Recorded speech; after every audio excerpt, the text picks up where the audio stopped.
जय हिंद। स्वागत है आपका आज के इस सेशन में। आज एक स्पेशल सेशन है जहां पे हम कवर करेंगे एक अंतर्राष्ट्रीय संगठन की। इस अंतर्राष्ट्रीय संगठन का नाम है अंतर्राष्ट्रीय सौर संगठन। यह क्यों चर्चे में है, किस लिए बनाया गया है, क्या है इसमें एक तरफ से भारत की भागीदारी और भारत के लिए यह संगठन क्यों उपयोगी है, ये समग्र चीज़ों का डिस्कशन आज के इस सेशन में हम करेंगे। तो बने रहिएगा अंत तक। तो आइए स्टार्ट करते हैं आज के इस सेशन की। ठीक। आज का ये सेशन कहाँ पे मिलेगा? हमारे यूट्यूब में आप प्लेलिस्ट में जाएंगे, एक प्लेलिस्ट है अंतर्राष्ट्रीय संगठन, तो वहाँ पे आपका ये एक तरफ से का ये वीडियो मिलेगा। ठीक। तो सबसे पहला एक है कि एक संगठन है जिसका नाम है अंतर्राष्ट्रीय सौर संगठन। अंतर्राष्ट्रीय सौर संगठन का 97वें नंबर का देश बना है, एक तरफ से कहा जाए कि पनामा। पनामा अभी अंतर्राष्ट्रीय सौर संगठन को ज्वाइन करने वाला 97वां देश बना है। ठीक, इसके बारे में देखेंगे क्या है।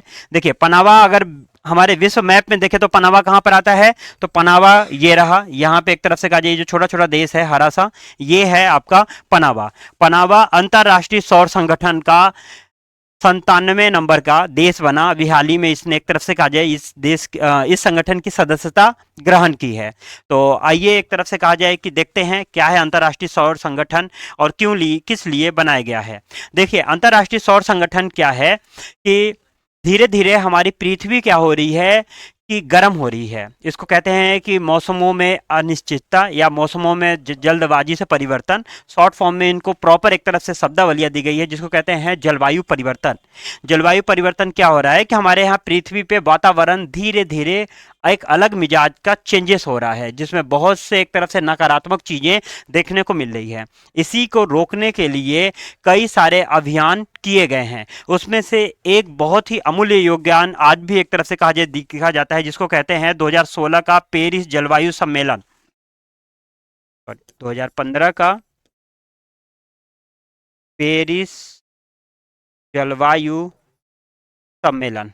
ठीक ना, ये सम्मेलन 2015 में पेरिस में आयोजित किया गया था, जिसका मेन उद्देश्य था कि कैसे आगे हम लेकर चलेंगे, किस तरह प्रदूषण को कंट्रोल करेंगे, CO2 को किस तरह उत्सर्जित करने से रोकेंगे, ताकि पृथ्वी पे एक आदर्श वातावरण को सहेज के रखा जा सके जो पहले से ही वो है। आपने भी महसूस किया होगा कि दिन पर दिन या तो गर्मी बढ़ रही है, या तो ठंडी ज्यादा बढ़ जा रही है, या तो बारिश होती है तो भयंकर बारिश हो जाती है, या नहीं होती तो बिल्कुल सूखा का अकाल हो जाता है। तो ये अलग अलग जो मौसम में ये बदलाव देखने को मिल रहे हैं, इन्हीं को कहते हैं आपका जलवायु परिवर्तन।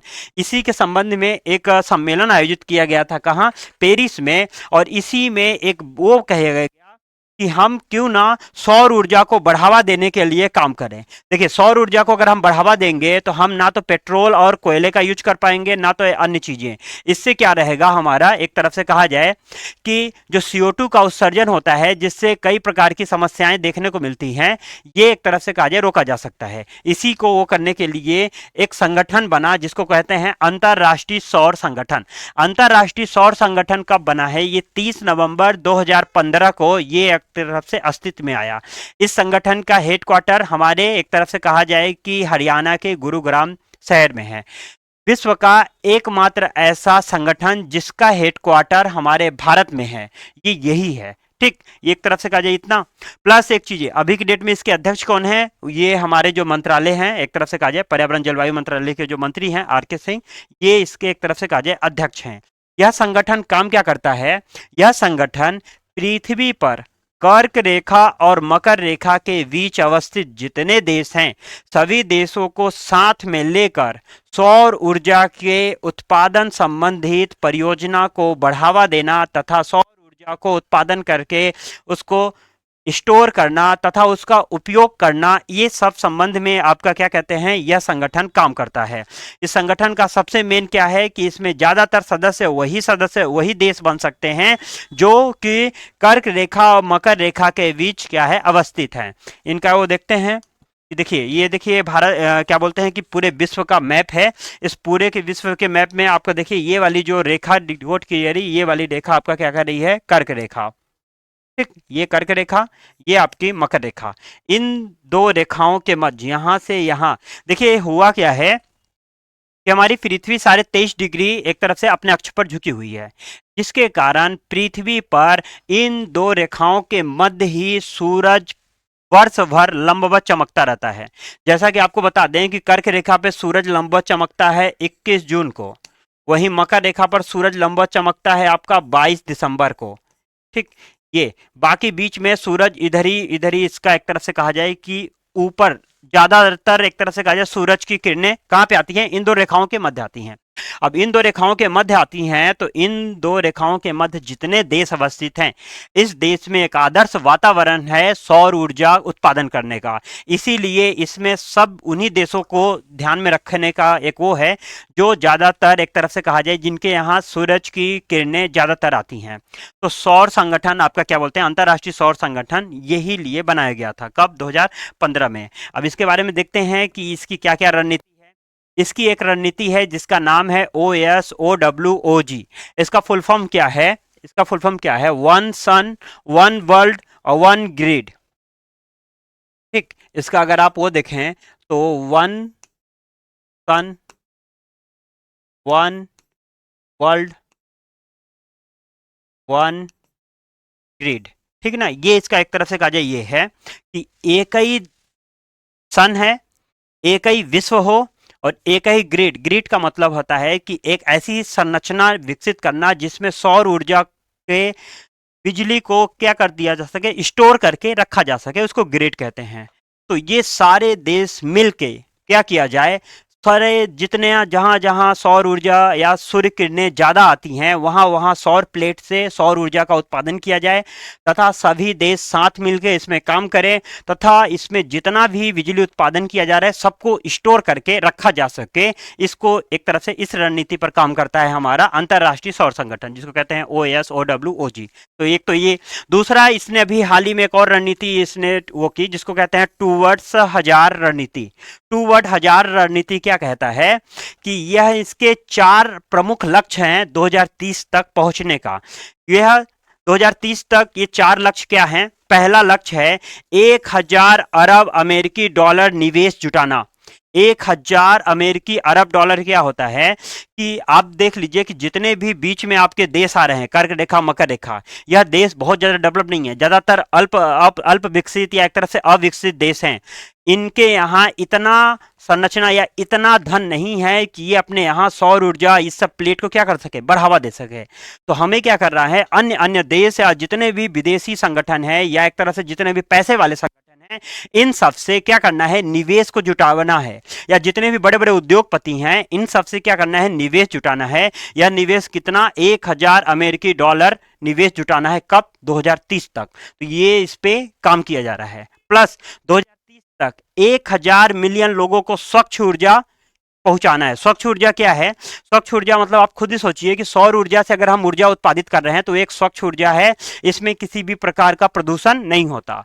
ठीक, अगला क्या है, 1000 गीगावाट सौर ऊर्जा स्टोरेज क्षमता विकसित करनी है। क्योंकि देखिए सौर ऊर्जा से जो वो बिजली बनती है उसको स्टोर किया जाता है, उसके बाद उसका उपयोग किया जाता है।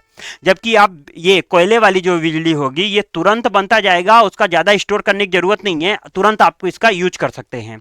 लेकिन सौर ऊर्जा में क्या है कि तुरंत बनेगा, तुरंत यूज नहीं कर सकते, इसको अब स्टोर करके रखना पड़ेगा या बैटरी सिस्टम या इस तरीके का इन्वर्टर विकसित करना पड़ेगा ताकि उसको स्टोर किया जा सके, फिर उसके बाद उसका यूज किया जा सके। इस स्टोर को विकसित करने की एक क्षमता होनी चाहिए। ये बनाया गया है कि हम 2030 तक 1000 गीगावाट सौर ऊर्जा स्टोर करने की क्षमता विकसित कर लेंगे। प्लस 1000 मिलियन टन CO2 उत्सर्जन कम करना, ये भी इसमें एक लक्ष्य है जो ये बोला जा रहा है। 2/1000 में 4 एक तरफ से कहा जाए लक्ष्य रखा गया है, चारों में 1000 यूनिट जुड़ी हुई है। 1000 अमेरिकी डॉलर जुटाना, 1000 मिलियन लोगों को स्वच्छ ऊर्जा उपलब्ध कराना, 1000 गीगावाट स्टोरेज क्षमता विकसित करना तथा 1000 मिलियन टन CO2 उत्सर्जन से बचाना। क्योंकि अगर आप सौर ऊर्जा को विकसित करेंगे तो CO2 कम होता है, क्योंकि कोयला अगर आप कोयला ऊर्जा का वो कर रहे हैं या कोयले से ऊर्जा बनाने का प्रयास कर रहे हैं तो उससे CO2 ज्यादा निकलता है, जो कि एक तरफ से कहा जाए कि हानिकारक वायु प्रदूषण का एक कारण बनता है और भी कई समस्याएं पैदा करता है। तो ये एक तरफ से 4 लक्ष्य लेकर चल रहा है कौन? अंतरराष्ट्रीय सौर संगठन। तो ये पूछने जाने के एक तरफ से एग्जाम में पूछे जाते हैं कि 2 वर्ड 1000 किस संगठन की रणनीति का पार्ट है या किस संगठन से संबंधित है। उसी तरह OS, OW, OG ये किस संगठन की एक तरफ से कहा जाए कि वो है। ठीक, तो ये इतनी महत्वपूर्ण परियोजना, इतनी महत्वपूर्ण संगठन ये है, इसके समक्ष बहुत सारी चुनौतियां भी हैं, क्योंकि हाल ही में ये एक तरफ से कहा जाए कि अभी बहुत ज़्यादा समय नहीं हो रहा है, लगभग ये एक तरफ से स्थापित हुए 9 साल हुए हैं। 9 साल स्थापित होने के बावजूद भी यह संगठन अभी बहुत प्रभावशाली काम नहीं कर पा रहा है। उसके कई सारे कारण हैं। एक कारण है अस्पष्ट कार्य योजना। इस संगठन के पास स्पष्ट कोई कार्य योजना अभी देखने को नहीं मिल रही है। इसमें क्या किया जा रहा है कि अलग देश अलग अलग कार्य योजना लेकर चल रहे हैं। एक और भी बहुत बड़ा चुनौती है इस संगठन के समक्ष कि कोई भी देश क्या कर रहा है कि आपस में एक आपसी सहभागी लेकर से नहीं चल रहा है। हर देश एक अपना अपना रूल लेकर चल रहा है कि हम नहीं ऐसा करेंगे या इस तरीके का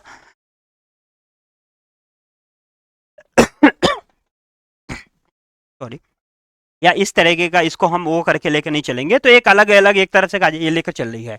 यही है सभी राष्ट्रों का साथ में ना आना, संसाधनों एवं वित्त का अभाव है, शोध एवं रिसर्च का भी अभाव है। क्योंकि एक चीज क्या देखा जा रहा है कि जितने भी यहाँ पे सदस्य देश हैं ये बहुत ज्यादा विकसित देश नहीं है, तो इनके पास ना तो उतना संसाधन है, ना तो इनके पास उतना धन है जो इतने बड़ी परियोजना को लेकर चले, और ना ही इनके पास आपका क्या है कि शोध और रिसर्च है जो एक तरफ से सौर ऊर्जा को वो कर सके। क्योंकि सौर ऊर्जा में एक बहुत ही रिसर्च और बहुत ही स्टार्टिंग में खर्चीला भी है। तो ये कई सारी चुनौतियां इस संगठन के समक्ष अभी के डेट में देखी जा रही हैं। इसको अगर आप ये करना चाहें कि अगर इन चुनौतियों से निपटना है तो इस संगठन को क्या करना पड़ेगा? एक स्पष्ट कार्य योजना पे काम करना पड़ेगा, प्लस संसाधनों एवं वित्त का जो एक तरफ से इनमें कमी है इसको कहीं ना कहीं से जुटाना पड़ेगा। जैसे इन्होंने लक्ष्य रखा है कि 2030 तक 1000 अमेरिकी डॉलर निवेश जुटाएंगे, तो इस पे जल्द से जल्द काम किया जाए। और हो यही मत देखा जाए कि 2030 तक 1000 ही जुटाना है। अगर 1000 पहले ही जुट जा रहा है तो और अच्छी बात है, हम उस टारगेट को और बढ़ाएंगे। इस पे काम करने की जरूरत है। प्लस सभी राष्ट्र आपस में साथ नहीं आ पा रहे हैं, तो यहाँ पे इनके पास एक रणनीति बहुत बनानी चाहिए जिसमें सभी राष्ट्र क्या है साथ में आकर काम करें। क्योंकि अलग अलग राष्ट्र अलग अलग विचारधारा और अलग अलग मित्रता के कारण अलग अलग क्षेत्रों में भाग रहे हैं। कोई भी एक तरफ से कहा जाए स्पष्ट या एक दिशा में चलने को तैयार नहीं है। तो ये भी एक तरफ से बहुत बड़ा थ्रोवर्क है और इसको साथ में लाने की अति आवश्यकता है। प्लस शोध और रिसर्च पे ध्यान देने की आवश्यकता है। इसमें वो देश भी इसमें भाग लें जो कर्क रेखा मकर रेखा के मध्य नहीं आते, लेकिन फिर भी उनका भी कर्तव्य बनता है कि इस रिसर्च और इसमें इस बड़े संगठन के प्रभावशाली उद्देश्यों का पूर्ति के लिए वो भी काम करें। क्योंकि अगर पृथ्वी पे वातावरण बिगड़ेगा तो जरूरी नहीं है कि सिर्फ कर्क रेखा मकर रेखा के बीच में जो देश हैं उन्हीं को ही परेशानी होगी। पूरे पृथ्वी पर जितने भी मानव हैं सबको परेशानी होगी। तो सबको एक तरफ से कहा जाए इसमें साथ आने की आवश्यकता है। तो ये है आपका क्या कहते हैं कि सौर संगठन कैसे कैसे काम करता है, क्या करता है। इसके मध्य के जितने भी देश हैं यही एक तरफ से कहा जाए कि इसमें वो हैं मेन पार्ट हैं। जबकि अन्य देश अगर आप हमको बता दें कि जो अन्य देश हैं जो एक तरफ से कहा जाए बहुत विकसित हैं, जैसे यूरोप के कई देश, फ्रांस हो गया, इटली हो गया, आपका क्या बोलते हैं ब्रिटेन हो गया, जर्मनी हो गया, इधर आपका कनाडा और ये हो गया अमेरिका, इधर आपका जापान ओपान हो गया, ये कर्क रेखा मकर रेखा के मध्य नहीं आते हैं। ये ज़्यादातर इसके सदस्य है भी नहीं। ऐसे में इनका कर्तव्य बनता है कि इनके पास जो भी संसाधन हो जो भी हो इस संगठन को बढ़ावा देने और इस संगठन को इसकी वित्त पोषित करने का काम करे ताकि ये संगठन अपने उद्देश्यों में अच्छे से कार्य कर सके। तो ये एक तरफ से कहा जाए कि बहुत जरूरी है, क्योंकि यहाँ का वातावरण सिर्फ इनके लिए ही प्रभावित नहीं बल्कि इन सबके लिए प्रभावित करेगा। अगर पृथ्वी का वातावरण बिगड़ेगा तो सबके लिए ही प्रभावित करेगा। तो ये था अंतरराष्ट्रीय सौर संगठन, क्या है इसके समक्ष चुनौतियां, क्या काम करने की आवश्यकता है और क्यों बनाया गया है। ये समग्र वीडियो या समग्र एक तरफ से कहा जाए कि विवरण इस वीडियो में हमने एक तरफ से इस पे चर्चा की। आगे हम जब ये चर्चा आई गया है तो एक टॉपिक है भारत में सौर ऊर्जा। भारत में सौर ऊर्जा लेकर कैसे चले, भारत सौर ऊर्जा को लेकर कैसे चले, क्योंकि अगर भारत अपने यहाँ सौर ऊर्जा को बढ़ावा देगा तो हम तो ऑलरेडी उसके सदस्य हैं अंतर्राष्ट्रीय सौर संगठन के, तो हमारे साथ ही अंतर्राष्ट्रीय सौर संगठन भी मजबूत होगा और अंतर्राष्ट्रीय सौर संगठन के लक्ष्यों में भी हम क्या है प्राप्ति करने का कार्य करेंगे। और चूंकि इस संगठन का हेडक्वार्टर भी भारत में ही है, तो भारत का परम कर्तव्य बनता है कि अपने यहाँ सौर ऊर्जा को ज्यादा से ज्यादा लेकर चले। देखिए भारत की जो भौगोलिक स्थिति है, इस भौगोलिक स्थिति के आधार पर हमारे यहाँ 250 से 300 साल 250 से 300 दिन लगभग अगर देखा जाए तो आपका क्या बोलते हैं कि सूरज की किरणें आती ही हैं। हमारे यहाँ अगर देखा जाए कि कर्क रेखा बीचों बीच से गुजरती है, भारत को कर्क रेखा 8 राज्यों से बीचों बीच काटती है।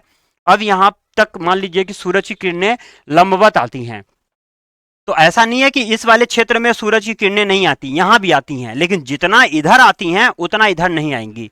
तो ये कंडीशन है। प्लस भारत में भी सौर ऊर्जा की अपार संभावनाएं, हम हर जगह सौर प्लेट का वो करके क्या कर सकते हैं, सौर ऊर्जा उत्पादित कर सकते हैं। तो ऐसा नहीं है कि भारत काम नहीं कर रहा है, भारत इस क्षेत्र में काफी काम भी कर रहा है। उसके बारे में देखते हैं कि भारत इस क्षेत्र में अभी कहां तक है और कैसा काम कर रहा है। ठीक ना, ये है भारत में एक तरफ से कहा जाए सौर ऊर्जा उत्पादन संबंधित डाटा कि अभी के भारत में सौर ऊर्जा से कितना बिजली हम लोग उत्पादित कर पा रहे हैं। तो ये है मेगावाट में डाटा है, जो डाटा हम लोग एक तरफ से कहा जाए कि जो बिजली उत्पादन हम 2014 में लगभग 2600 मेगावाट, इसको अगर गीगावाट में कहेंगे तो इसको हम कहेंगे 2.6 गीगावाट, क्योंकि गीगावाट 1000, इसमें एक तरफ से कहा जाए 1000 मेगावाट इक्वल टू 1 गीगावाट होता है। तो ये एक तरफ से कहा जाए कि ये के है, ये 2014 में इतना था, इसको उत्पादन करते करते अभी के डेट में हम लगभग जो डाटा 1-2 साल पुराना है 2022 तक भारत में 42,000 मेगावाट सौर ऊर्जा से बिजली हम उत्पादन कर रहे हैं। अगर इसको गीगावाट में बोलेंगे तो इसको बोलेंगे हम 42 गीगावाट। ठीक, तो ये एक तरफ से कहा जाए कि ये है, ये भारत में अभी सौर ऊर्जा से इतना उत्पादन किया जा रहा है। तो ये एक वो है। अगला देखते हैं कि क्या है इसमें, कौन से राज्य प्रमुख हैं। राज्यों का अगर हम देखें तो राज्यों में सबसे ज्यादा उत्पादन कर्नाटक में सौर ऊर्जा का उत्पादन सबसे ज्यादा होता है। सेकेंड स्थान पर अगर देखा जाए तो राजस्थान है, और थर्ड स्थान पर आपका तमिलनाडु, गुजरात में हमेशा प्रतिस्पर्धा बनी रहती है, कभी गुजरात हाईएस्ट हो जाता है तो कभी तमिलनाडु हाईएस्ट हो जाता है। तो ये एक चीज ये है, आपको स्वयं भी वो करना, मतलब एक तरह से तर्क लगाना चाहिए कि जिन क्षेत्रों में सूरज की किरणें ज्यादा पड़ेंगी उस क्षेत्र में सौर ऊर्जा का उत्पादन ज्यादा होने के चांसेस है। कर्नाटक दक्षिण भारत का हिस्सा है जहां पर सूरज की किरणें अन्य राज्यों के मुकाबले, जैसे यूपी हो गया, राजस्थान हो गया, हरियाणा हो गया, इन राज्यों के मुकाबले यहां पर सूर्य की किरणें ज्यादा पड़ती हैं। तो ऐसे कंडीशन में कर्नाटक ज्यादा एक तरफ से कहा जाए सौर ऊर्जा उत्पादन में अपना योगदान दे रहा है। तो ये है राज्यों का आंकड़ा। थोड़ा सा एमपी का भी देखते हैं कि एमपी में क्या है। ठीक, एमपी का नहीं, हम ये देखते हैं कि भारत में कौन कौन से सौर ऊर्जा के प्रमुख केंद्र हैं। ऐसे कौन से केंद्र जो कि भारत में सबसे ज्यादा सौर ऊर्जा का उत्पादन का काम कर रहे हैं। इसमें से सबसे पहला केंद्र है जिसका नाम है भाडला सौर पार्क, ये राजस्थान में है। ये 2020 में स्थापित है। यह पार्क लगभग 2200 वाट आपका क्या बोलते हैं कि सौर ऊर्जा बिजली उत्पादन करता है। यह विश्व का सबसे बड़ा सौर क्या बोलते हैं कि सोलर पार्क है, क्षेत्रफल के भी हिसाब से और उत्पादन के भी हिसाब से। विश्व का सबसे बड़ा सोलर पार्क कहाँ है, हमारे पास है, जिसका नाम क्या है, भाडला सौर पार्क। कहाँ है, राजस्थान में। दूसरा अगर देखा जाए तो भारत में दूसरा प्रमुख है पावागढ़ सौर पार्क, ये कर्नाटक में है। ये भी लगभग 2000 मेगावाट से अधिक उत्पादन देता है और इसकी भी स्थापना 2020 में हुई है। और अगर आंकड़े इसके बताते हैं कि ये सेकेंड मोस्ट है, ठीक ना, भारत में अगर देखा जाए तो सेकेंड मोस्ट आपका क्या बोलते हैं सोलर पार्क ये पावागढ़ है। थर्ड में अगर देखा जाए तो एक कर्नूल अल्ट्रा मेगा पावर, ये आपका आंध्र प्रदेश में है। ये टॉप 3 में आते हैं जो बहुत ही ज्यादा उत्पादन हमारे यहाँ एक तरह से कहा जाए करते हैं। ठीक, एमपी की बात करें, यहीं पर अगर देखा जाए तो एमपी में हमारे मध्य प्रदेश में एक सोलर पार्क है जिसका नाम है Rewa mega ultra solar park, जिसकी स्थापना आपका क्या बोलते हैं कि 2018 में की गई थी, या 2018 में इसका उद्घाटन हुआ। ये 750 से अधिक मेगावाट का उत्पादन कर रहा है और ये मध्य प्रदेश में प्रथम स्थान पर है। ठीक ना, मध्य प्रदेश का पहला उत्पादन की दृष्टि में सबसे बड़ा। ठीक उसी तरह एक तरफ से मंदसौर सौर क्षेत्र है, ये मंदसौर जिले में है और ये भी ज्यादा उत्पादन देता है। और भी मध्य प्रदेश में कई सोलर पार्क बनाए जा रहे हैं, जिसमें से एक बड़ा फेमस है, इसको ध्यान में रखिएगा, जिसको कहते हैं ओंकारेश्वर, ओंकारेश्वर सोलर पार्क।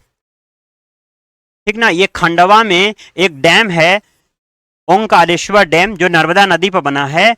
उस डैम पर क्या किया जा रहा है कि जो वो होते हैं, क्या कहते हैं कि गुब्बारे टाइप के इस संरचना, उसके ऊपर सोलर प्लेट लगा के इसको डैम में बनाया जा रहा है। जो डैम का पानी रुका हुआ है, उस पानी के ऊपर इसको तैरता हुआ सोलर पार्क कहते हैं। ये मध्य प्रदेश में अभी बन रहा है, अभी पूरी तरह बना नहीं है। जब इसका उद्घाटन होगा तो हम कभी एमपी जीके में इसके बारे में चर्चा करेंगे। ये बन रहा है, ये एक तरफ से कहा जाए कि भारत का सबसे बड़ा तैरता हुआ सोलर पार्क बनने वाला है। ओंकारेश्वर सोलर पार्क, ये भी मध्य प्रदेश में ही है। कहाँ बन रहा है? खंडवा में। तो ये मध्य प्रदेश के भी कुछ इस समय आंकड़े थे सोलर पार्क के संबंधित। सोलर पार्क या एक तरफ से कहा जाए सौर ऊर्जा क्यों जरूरी है हमारे लिए या भारत के लिए, सौर ऊर्जा क्यों जरूरी है, इसके बारे में चर्चा करते हैं। देखिए, सौर ऊर्जा एक नवीकरणीय ऊर्जा स्रोत है। नवीकरणीय ऊर्जा स्रोत क्या होता है? एक ऐसा ऊर्जा का स्रोत जो कि निकट भविष्य में कभी खत्म नहीं होने वाला है। एग्जाम्पल के लिए माना जाए कि अगर हम कोयले से ऊर्जा निकालते हैं तो कोयला कभी ना कभी खत्म हो जाएगा। पेट्रोल से निकालते हैं तो पेट्रोल भी कभी ना कभी खत्म हो जाएगा। लकड़ी से अगर हम कुछ ऊर्जा कर रहे हैं या आग जला रहे हैं तो लकड़ी भी कभी कभी खत्म हो जाएगी। इसको कहते हैं अनवीकरणीय ऊर्जा स्रोत। लेकिन कुछ ऐसा ऊर्जा का स्रोत जो निकट भविष्य में खत्म होने वाला ही नहीं है, लगभग करोड़ों साल लग जाएंगे उसको खत्म होने में, तो उसको कहते हैं नवीकरणीय ऊर्जा स्रोत। जैसे सौर ऊर्जा, सौर ऊर्जा में सूर्य अभी खत्म तो होने वाला नहीं है, तो सूर्य ऊर्जा से जब उत्पादन करते हैं इसको कहते हैं नवीकरणीय ऊर्जा स्रोत। तो सौर ऊर्जा एक नवीकरणीय ऊर्जा स्रोत है। प्लस स्वच्छ ऊर्जा है। स्वच्छ ऊर्जा का मतलब कि ये प्रदूषण नहीं फैलाता। अन्य ऊर्जा देखा जाए कि अगर आप उसको जला रहे हैं तो धुआं निकल रहा है, राख निकल रहा है। जैसे कोयला का ही देखिए, अगर कोयले से हम बिजली बनाते हैं तो पहले तो CO2 निकलता है बहुत ज्यादा, उसके बाद राख निकलता है और गंदा पानी भी निकलता है। इस सबको अच्छे से एक तरह से मेंटेन भी नहीं कर सकते, एक कचरे का एक रूप बनता है। लेकिन सौर ऊर्जा से अगर आप ऊर्जा उत्पादित करते हैं तो ये स्वच्छ ऊर्जा है। तो स्वच्छ ऊर्जा प्लस लागत कम। जितना हम कोयला जला के बिजली पैदा करते हैं, कोयले को बकायदा मेंटेन करना, फिर कोयला लाना, वो करना, फिर सब जगह जगह उसको ट्रांसमिशन लाइन से पहुंचाना उस दूर दराज क्षेत्रों में तार के माध्यम से, ये जितना भी इसमें खर्चा लगता है उससे कम खर्चा में ही उतना बिजली हम सोलर से क्या कर सकते हैं, उत्पादित कर सकते हैं। तो ये भी इसका एक फायदा है। ठीक, कम लागत।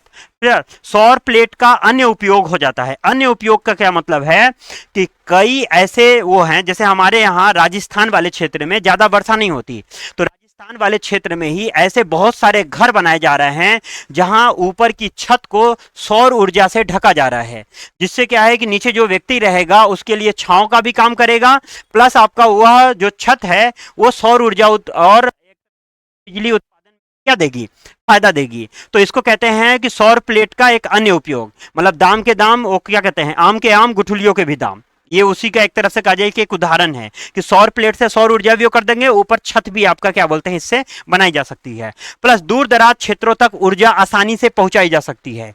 अगर हमारे यहाँ देखा जाए बहुत से ऐसे दूर दराज, हमारे यहाँ बहुत से ऐसे लोग ग्रामीण क्षेत्रों में हैं, ग्रामीण क्षेत्रों में ही क्या हुआ है कि कोई इस कोने बसा हुआ है। जैसे एग्जाम्पल के लिए हम अपने सिंगरौली में ही देखते हैं, सिंगरौली में ही ऐसे बहुत से गाँव हैं। इस गाँव में कोई एक परिवार यहाँ रह रहा है, कोई एक परिवार यहाँ रह रहा है, कोई यहाँ रह रहा है, कोई इधर रह रहा है।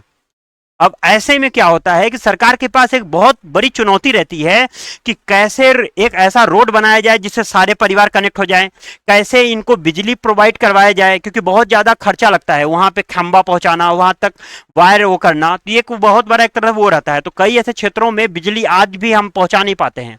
ऐसे क्षेत्रों में हम सौर ऊर्जा से बिजली को क्या कर सकते हैं, पहुँचा सकते हैं। तो ये इसका एक वो है। प्लस 2070 तक भारत ने अपना लक्ष्य ही स्थापित किया है जीरो कार्बन एमिशन का। जीरो कार्बन एमिशन क्या है कि जितना हम प्रदूषण छोड़ेंगे, मतलब CO2 छोड़ेंगे, उतना ही हम सोख लेंगे। या उतना ही एक तरफ से कहा जाए कि हम अपने यहाँ इतना वातावरण डेवलप करेंगे कि जितना प्रदूषण छोड़ रहे हैं उतना ही हम उसको सोखने का या उसको कम करने का प्रयास करेंगे। या तो इस तरीके का काम कीजिए, या अपने यहाँ वातावरण को इस तरह डेवलप कीजिए, वन पेड़ पौधे इतना लगाइए कि जितना भी धुआं निकल रहा है, प्रदूषण निकल रहा है, उतना वह पेड़ पौधा क्या कर ले, सोख ले। या तो अपने यहाँ धुआं ही कम निकलने दीजिए। या दो कंडीशन से आप क्या कर सकते हैं, अपने यहाँ प्रदूषण को कम कर सकते हैं, जिसको कहते हैं जीरो कार्बन एमिशन। मतलब जितना उत्पादन हुआ उतना खत्म हो गया, ठीक, बीच में कुछ बचा ही नहीं है, इसको कहते हैं जीरो कार्बन एमिशन। भारत ने 2070 तक का लक्ष्य रखा हुआ है जीरो कार्बन एमिशन का, ठीक। ये लक्ष्य को भी पूरा करने में हम क्या कर सकते हैं, अगर सौर ऊर्जा से हम बिजली उत्पादन करेंगे तो इस लक्ष्य को भी हम आसानी से पहले अचीव कर सकते हैं। और क्या है, सौर ऊर्जा के क्षेत्र में अगर भारत काम कर रहा है तो भारत में बहुत सारे नए नए स्टार्टअप और रोजगार को बढ़ावा मिल रहा है। ऐसे बहुत से लोग जो सौर ऊर्जा का प्लेट लगा के क्या कर रहे हैं, अपना बिजनेस चला रहे हैं। सौर ऊर्जा में कुछ खराबी हो गई तो उसको सही करने का काम कर रहे हैं। सौर ऊर्जा की कंपनियां भारत में बस रही हैं। सौर ऊर्जा में बहुत सारा निवेश हो रहा है भारत में। तो कई क्षेत्रों में सौर ऊर्जा क्या कर रहा है, हमारे लिए लाभदायक है। तो ये है सौर ऊर्जा के लाभ। लेकिन ऐसा नहीं है कि सौर ऊर्जा के लाभ ही लाभ हैं, कई सारी इसकी वो भी हैं, कुछ चुनौतियां भी हैं। उन चुनौतियों के बारे में देखते हैं कि सौर ऊर्जा के क्षेत्र में भारत में क्या क्या चुनौतियां हैं। पहला चुनौती है कि सौर प्लेट का जो हम लोग लगाते हैं इसकी प्रारंभिक लागत बड़ी उच्च होती है। मतलब हम ये तो कह रहे हैं कि सौर ऊर्जा से जो बिजली उत्पादन करते हैं उसका कम खर्च है जबकि अन्य बिजली से, लेकिन सौर ऊर्जा उत्पादित करने के लिए जो पहला आप वो लगाओगे संरचना, अपने यहाँ सौर प्लेट, बकायदा बैटरी स्टोरेज, इस तरीके की संरचना अपने यहाँ लगाओगे तो पहले बार ही आपको ज्यादा खर्च करना पड़ेगा। तो अगर ये इसलिए लोग क्या कर रहे हैं, हिचकिचा रहे हैं, या लोग इसको एक तरफ से कहा जाए अपना नहीं रहे हैं। तो सबसे पहला ये है कि प्रारंभिक लागत काफी उच्च है। दूसरा, संसाधनों की कमी। हमारे यहाँ इतनी कंपनियां अभी डेवलप नहीं हो पा रही हैं कि बहुत से सोलर पैनल का क्या कर सके, विकास कर सके। और सोलर पैनल, ऐसे सोलर पैनल का विकास जो अच्छी तरीके से चले। क्या है कि कुछ ऐसे जो भी सोलर पैनल है कुछ सालों तक अच्छे से चलते हैं, उसके बाद वो खराब हो जा रहे हैं या जल्दी खराब हो जा रहे हैं, या उतनी क्षमता से काम नहीं कर पा रहे हैं जितनी क्षमता से अन्य देशों के सोलर पैनल या सोलर प्लेट क्या कर रहा है, काम कर रहा है। तो हमारे यहाँ थोड़े संसाधनों की इसकी कमी है। प्लस सौर अवसंरचना, ग्रिड कनेक्टिविटी आदि का भी विकास का हमारे यहाँ अभाव है। हम आपको बताएं ना कि सौर ऊर्जा से ऊर्जा उत्पादन करने के बाद हम इसको स्टोर करते हैं, स्टोर करने के बाद आप इसका उपयोग करते हैं। तो यहाँ पे स्टोर करने वाला जो बैटरी है या जो अवसंरचना है उसका भी हमारे पास वो नहीं है बहुत ज्यादा। और प्लस एक तरफ से सौर प्लेट भी, और इस क्षेत्र में हम बहुत ज्यादा शोध और रिसर्च का वो भी नहीं दे पा रहे हैं क्योंकि हमारे देश के समक्ष और भी बहुत सारी चुनौतियां हैं, उनसे भी वो लड़ना है, वो करना है। इतने बड़ी देश की गरीब जनसंख्या को खाना भी देना है, रोजगार भी देना है, ऐसे बहुत सी चीजें हैं। तो हमारे पास इतना भी संसाधन नहीं है कि हम फुल्ली सौर ऊर्जा में क्या कर सके, रिसर्च या शोध कर चुके। तो ये एक तरह से कहा जाए ये क्या है। प्लस सौर पार्क जहां भी लगाए जाते हैं बड़े मात्रा में ये जमीन को क्या कर लेते हैं, कैप्चर करते हैं। ये हमारे यहाँ इतनी अधिक जमीन की उपलब्धता भी नहीं है। अगर एग्जाम्पल के लिए देखिए, सरकार के पास अगर इतनी फ्री जमीन है तो आराम से वो किया जा सकता है, लेकिन हमारे यहाँ जमीन क्या है कि निजी प्रॉपर्टी है। आम इंसान के पास आपके जमीन का क्या है, मालिकाना हक है। ऐसे में कोई कंपनी इतना जमीन पूरा एक्वाइट खरीद के उस पर सोलर पार्क लगाए तो ये भी एक तरह से कहा जाए बहुत खर्चीला हो जाता है। मतलब जितना बिजली उत्पादन नहीं होगा उतना तो खरीदने में ही लग जाएगा। और प्लस हमारे पास इतना जमीन भी नहीं है कि पूरी तरह क्या किया जा सके, सोलर पार्क को क्या है, बसाया जा सके। तो ये भी एक हमारे यहाँ एक समस्या है। प्लस सोलर प्लेट से जो हम ऊर्जा उत्पादन करते हैं इससे ई वेस्ट बहुत ज्यादा निकलता है। ई वेस्ट क्या होता है, इलेक्ट्रॉनिक खराब सामान। ऐसा खराब सामान आप खुद ये देखे होंगे, कभी किसी मोबाइल बनाने वाले दुकान के पास जाइए या उनके पास जाइए, या कोई लैपटॉप बनाता है उसके पास जाइए, इतना कबाड़ में मोबाइल रखा होता है या इतने कबाड़ में वो लैपटॉप रखे होते हैं, सोचिए वो कितना उस पे वो है।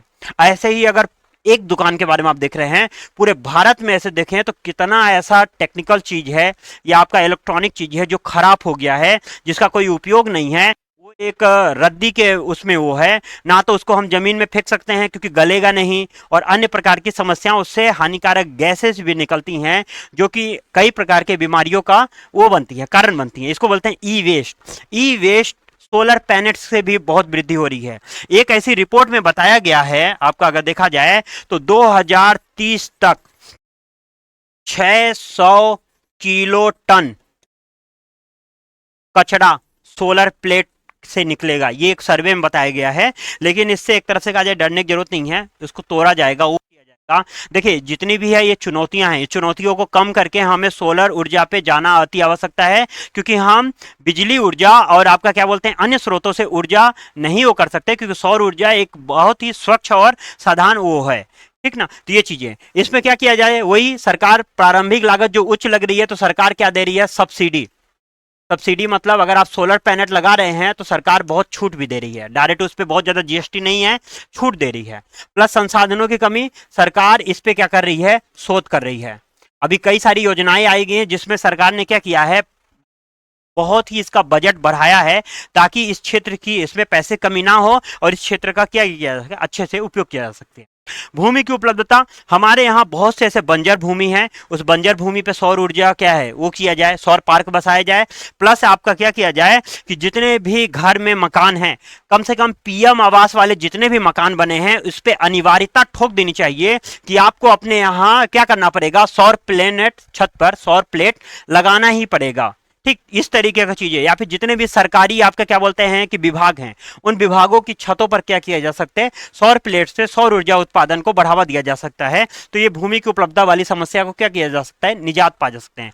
ई वेस्ट से कचरा, ई वेस्ट मतलब वही सोलर पार्क या सोलर प्लेट से बहुत ज्यादा कचरा भी ऐसा भी नहीं निकलता, उसको तोड़ ताड़ के उसमें जो उपयोगी चीज है उसको हम निकाल सकते हैं, और बाकी का जो चीजें हैं उसको हम वो कर सकते हैं। नहीं तो रोड जो भी हम बनाते हैं उसके नीचे हम कचरा को डाल के क्या कर सकते हैं, उसके ऊपर रोड हैं, ये भी एक बहुत बड़ा एक कारगर वो चीजें हैं। तो ये बहुत सी चीजें हैं, इस चुनौतियों से निजात पाने के लिए बहुत से रास्ते हैं, सरकार इस पे काम कर रही है। ऐसी बात नहीं है कि चुनौतियों को सरकार के उसमें वो नहीं है।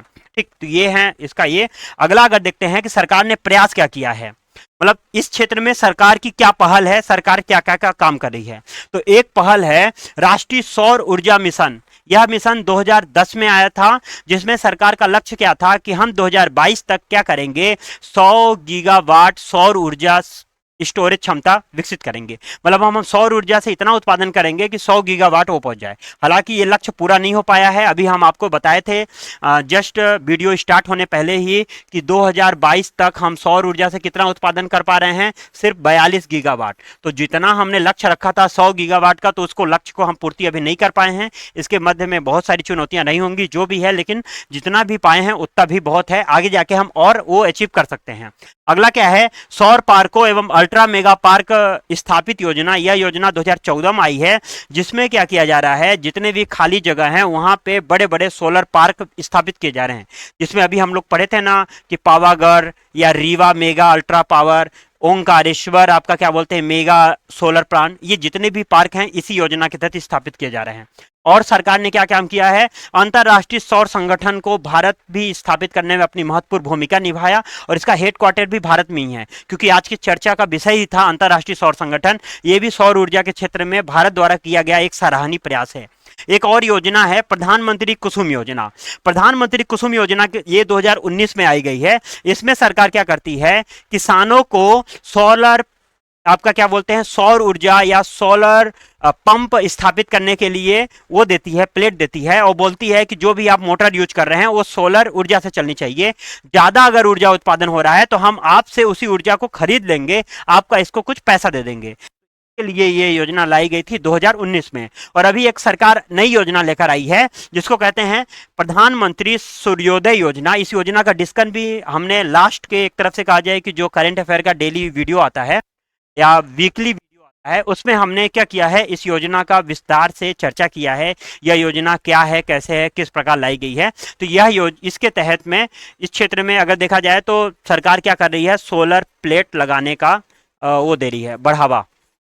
घर में व्यक्ति सोलर प्लेट लगा के सौर ऊर्जा को बढ़ावा देके उसका यूज कर सकती है। तो इतने सारे सरकार की पहल है जो कि सौर ऊर्जा को बढ़ावा देने का क्या कर रहे हैं, काम कर रहे हैं। तो ये था आज का डिस्कशन। आज के डिस्कशन के बेस पर एक क्वेश्चन है, इस क्वेश्चंस को क्या बोलते हैं कि इसका आंसर आप कमेंट के माध्यम से देने का प्रयास करें, और कमेंट में ही इसका राइट आंसर भी आपको मिल जाएगा बाद में, ठीक ना, 1-2 दिन बाद। लेकिन पहले आपको क्या करना है कि इसका आंसर देने का प्रयास करना है। ठीक, तो ये आपका क्या बोलते हैं कि हमारा ये वीडियो कैसा लगा, ये सेशन कैसा लगा, कमेंट के माध्यम से बताने का प्रयास करें। और थैंक यू, धन्यवाद, मस्त रहें।